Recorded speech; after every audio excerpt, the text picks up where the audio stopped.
Hello, my name is Penny and this is Penny's Art Emporium.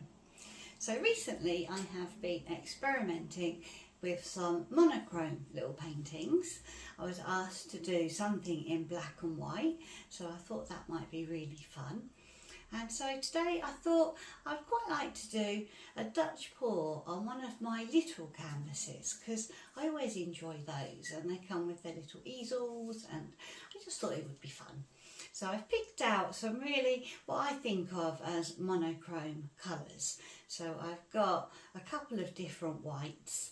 I have got my Amsterdam white and I've also got my Deluxe white that I like to use. And then obviously I've got black, so I've got my fancy black here, which always gives a really lovely, rich, deep, dark, but a slightly shimmery finish. So I like that one. So those are my main kind of two colours. And then to make it so that it's interesting and add some character to it, I've got this Amsterdam Payne's Grey, which is a more opaque kind of colour. And then of course my metallics, because I love my metallics.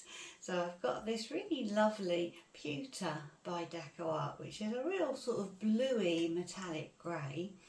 I've got a lovely silver by Deco Art, and then I've got this metallic white by Artiste.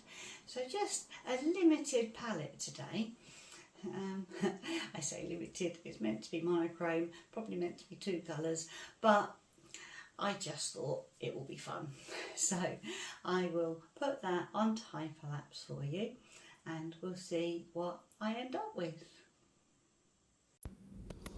So here you can see I have already painted the edges of this canvas with the nice fancy black from Artiste that I'm putting on now, and that's just to make sure that the edges are really well covered and not at all patchy. All my paints are mixed with Floetrol and water, so they are quite thin when I put them down. So if I didn't paint the edges, there is a risk that they might be a bit patchy. So I like to do that first when I'm doing a dark colour, and then really make sure that I have covered all those edges really well.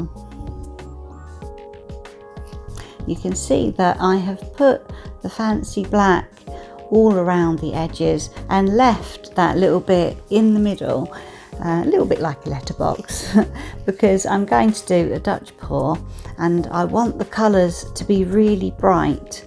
And when you're using a black background, if I covered the whole canvas in the black, you are running the risk that the black will just sort of eat up all the other colours and they won't be as bright and as vibrant as I want them to be.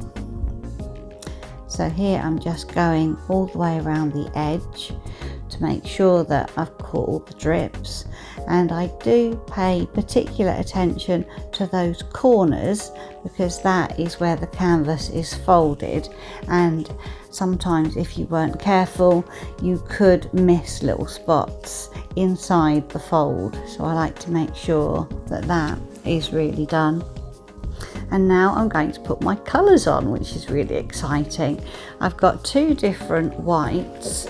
I've got an Amsterdam white, and then I have also got my Deluxe white.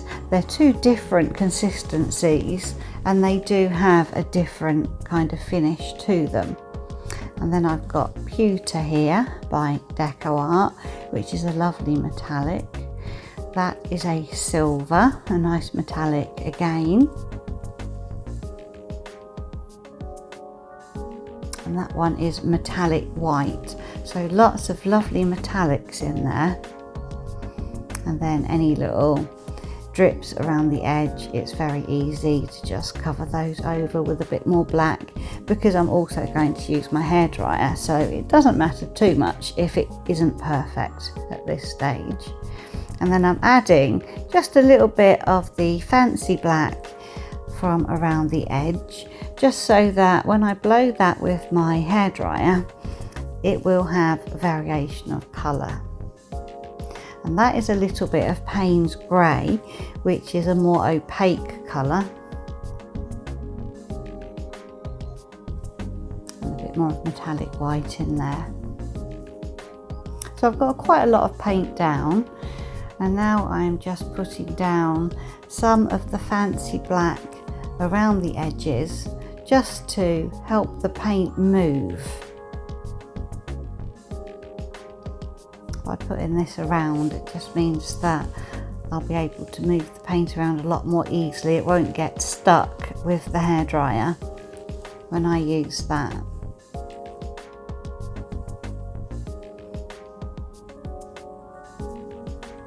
So you can see a nice mix of colours there.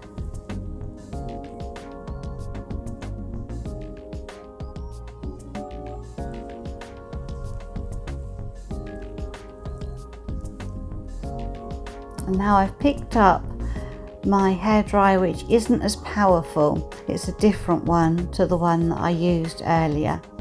It's not as powerful at all. And I like this one for a Dutch pour, particularly when there's a lot of paint on the canvas and it's a smaller canvas, because it doesn't just blow the paint straight off, and it also doesn't just merge all the paint together.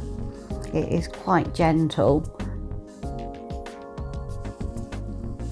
And I don't like to go over the design too much. I like to let it settle a little bit. So now with my straw, because there's quite a lot of paint on there, I can just move the design and just make it into a slightly better composition. I don't want to change it too much because I'm happy with a lot of the areas, but I do just want to make it the best composition that I think I can really get, to make it really interesting with the blend of colours. And it is a case of just keep standing back and having a look and just seeing what I can alter to make it more interesting. And I do like when the colours overlap each other.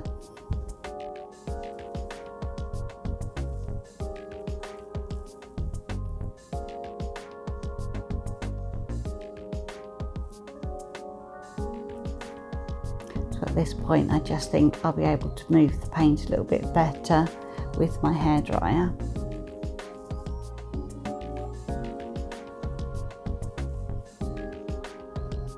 And then I'm just going to bring a little bit just down, just on this side. I think again it will just make a slightly better composition.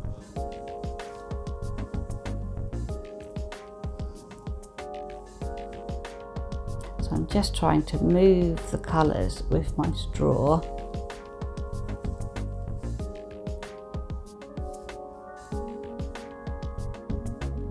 And at this point, I think I'll be able to do more with my palette knife, just to bring that design down a little bit.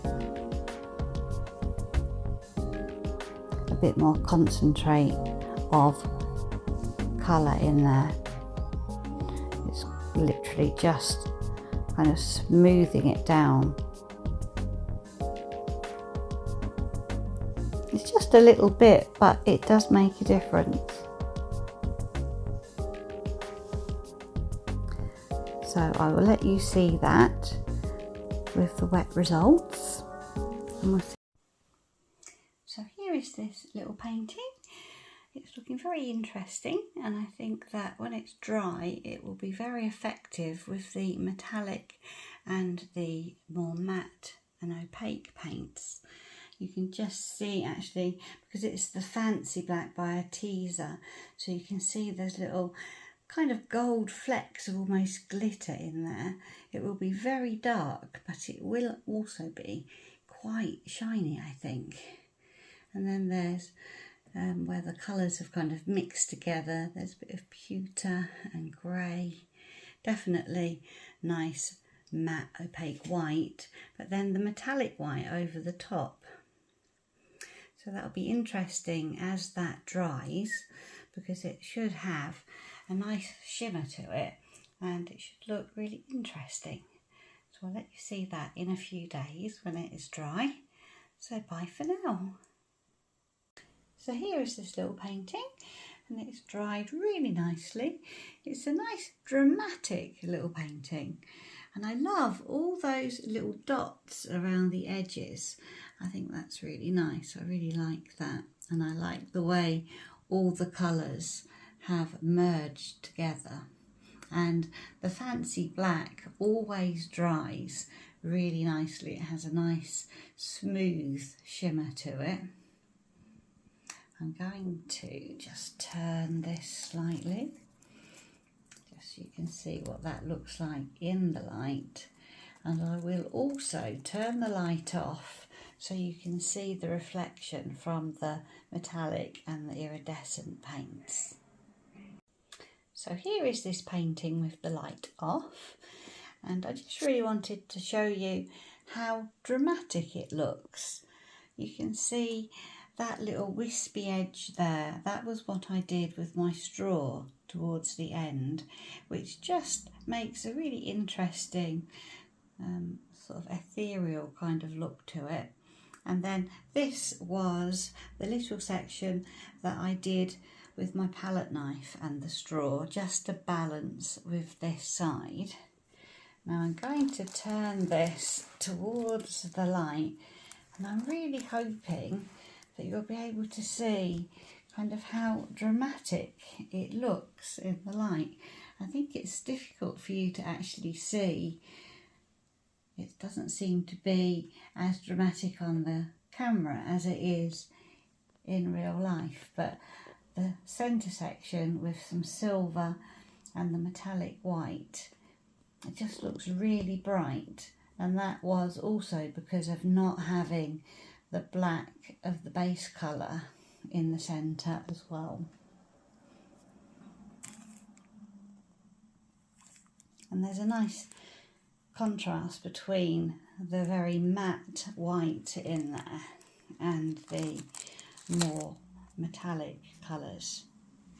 So I'm very happy with it. So I hope you enjoyed watching, and I'll see you again next time.